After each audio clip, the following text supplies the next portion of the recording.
Bismillahirrahmanirrahim. Assalamualaikum warahmatullahi wabarakatuh. Alhamdulillah walhamdulillah. Alhamdulillah alamin arrahmanirrahim maliki yaumiddin. Allahumma shalli ala sayyidina Muhammad wa ala alihi washabi ajmain. Hadirin sidang jamaah salat duhur yang dirahmati Allah Subhanahu wa taala.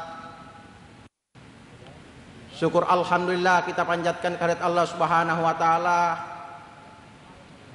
karena Allah masih memberikan hidayah kepada kita untuk hadir di sini.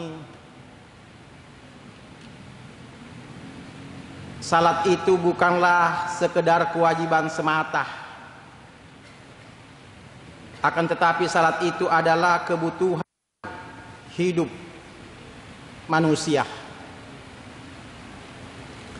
Ada 3 hal yang harus diberi makan. Yang pertama adalah tubuh kita. Makan coto, konro, sop saudara, itu adalah memberikan makanan kepada tubuh kita. Membaca itu memberikan makanan kepada pikiran kita. Dan berzikir, salat itu adalah makanan diberikan kepada jiwa kita. Ada orang yang hanya memberikan porsi makanan terbesar kepada tubuhnya saja, tetapi tidak atau jarang memberikan makanan kepada pikirannya, jarang memberikan makanan kepada jiwanya. Meskipun orang itu kaya, tetapi jiwanya tidak pernah diisi makanan. Inilah banyak orang yang stres bunuh diri karena jiwanya tidak pernah diberi makan. Salam kepada Muhammad SAW. Kalau kita mencari di Google, kita klik atau kita ketik siapa manusia yang terbaik di dunia ini, the best man in the world, maka yang muncul adalah Nabi Muhammad SAW. Jadi di Google saja mengakui bahwa manusia yang terbaik di muka bumi ini adalah Nabiullah Muhammad SAW. Hadirin sidang jamaah salat duha yang dirahmati Allah Subhanahu wa taala. Ada sebuah buku yang diterbitkan pada tahun 2016 yang lalu, sekarang oleh Jeremy Kubicek. Judul itu adalah The Leadership is Dead. Kepemimpinan yang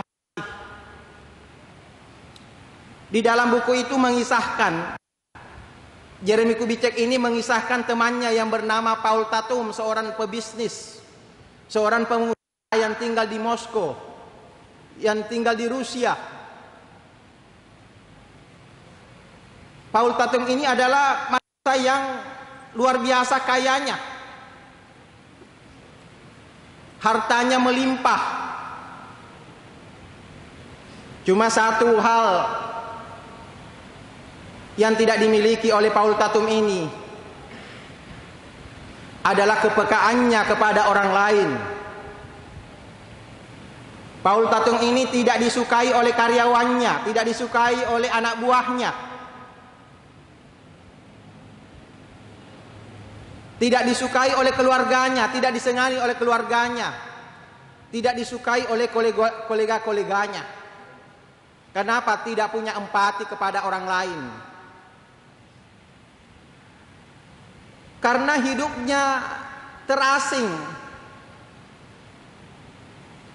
selalu mendapat ancaman, selalu ketakutan hidupnya si Paul Tatum ini, maka dia dikawal oleh bodyguard. Kemana-mana ada bodyguard yang selalu mengawalnya.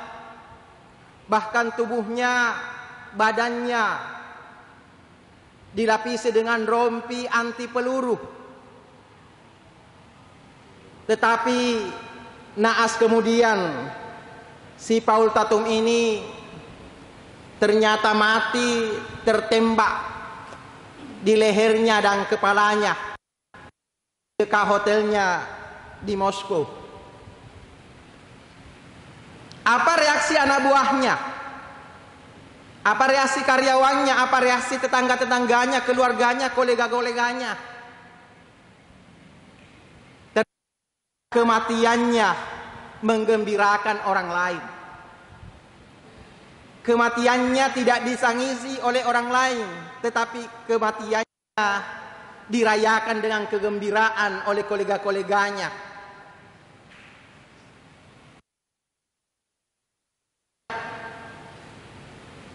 Inilah yang disebut dengan kepemimpinan yang telah mati.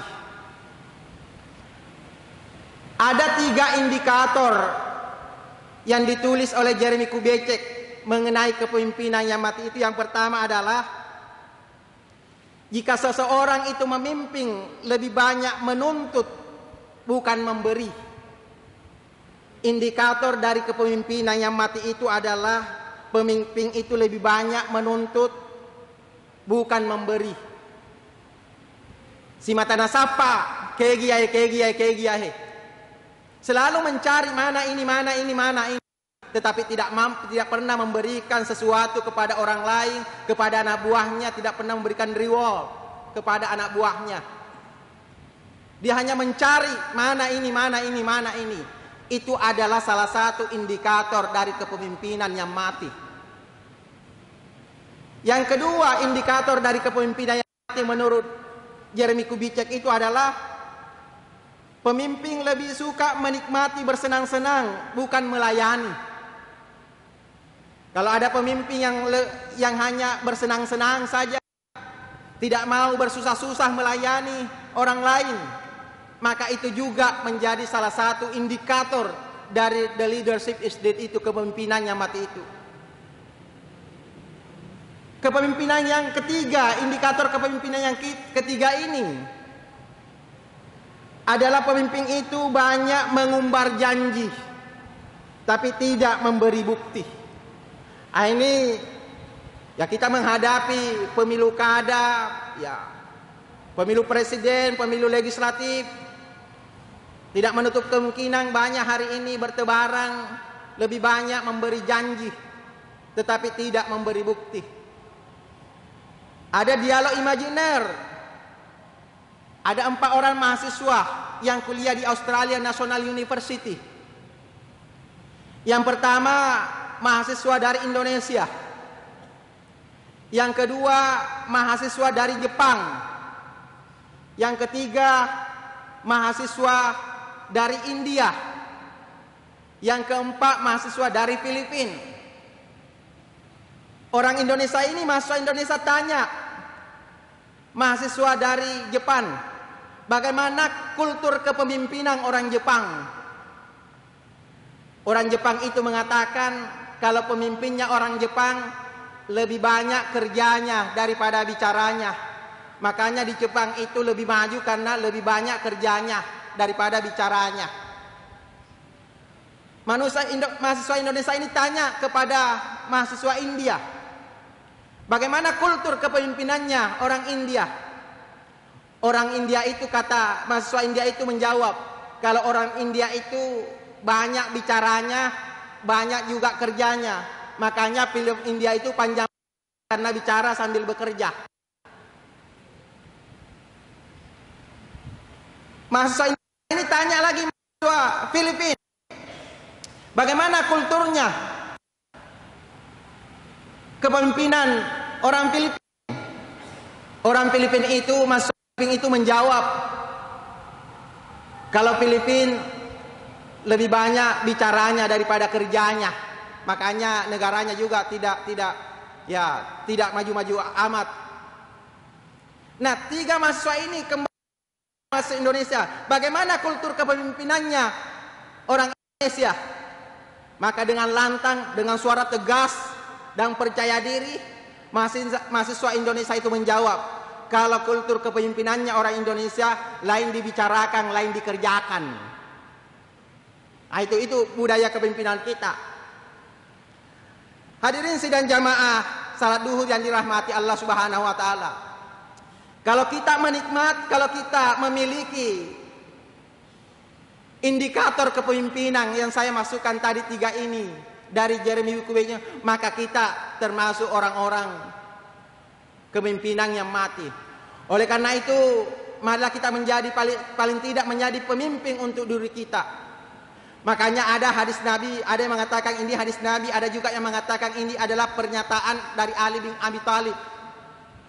Beliau mengatakan begini, kalau hari ini hidup kita lebih baik daripada hari kemarin, maka kita termasuk orang yang beruntung. Tapi kalau hari ini hidup kita sama dengan hari kemarin, maka kita termasuk orang-orang yang merugi. Tetapi kalau hari ini lebih buruk dari hari kemarin, maka kita termasuk orang-orang yang celaka. Apa makna dari hadis ini atau pernyataan dari Ali bin Abi Thalib ini? Kita harus melawan diri kita yang masa lalu. Bukan kolega kita, saingan kita. Saya tidak bersaing dengan Andi Sumardin. Saya tidak bersaing dengan Al-Mukarram Ilyas Umar. Tapi saya bersaing dengan diri saya yang masa lalu. Karena saya harus menyalahkan diri saya yang masa lalu. Dan Allah wa iyyakum ajmain. Wassalamualaikum warahmatullahi wabarakatuh.